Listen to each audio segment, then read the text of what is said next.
নমস্কার, আমি Tania, tarot astro numerology specialist. আজকে জেনে নেব আপনাদের কর্মক্ষেত্রে কি হতে চলেছে।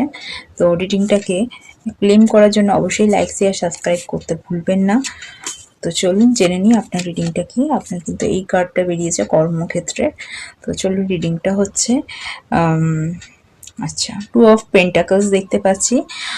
আপনার কিন্তু বিভিন্ন যেটা আমি দেখতে পাচ্ছি যে বিভিন্ন রকমের অপরচুনিটি আসবে, এবং সেখানে কোথাও না কোথাও আপনি দোচালায় পড়ছেন, অর্থাৎ আপনি নিজেই বুঝতে পারছেন না আপনি ঠিক কোন অপশানটাকে বেছে নেবেন এবং কোন অপশানটাকে সিলেক্ট করবেন।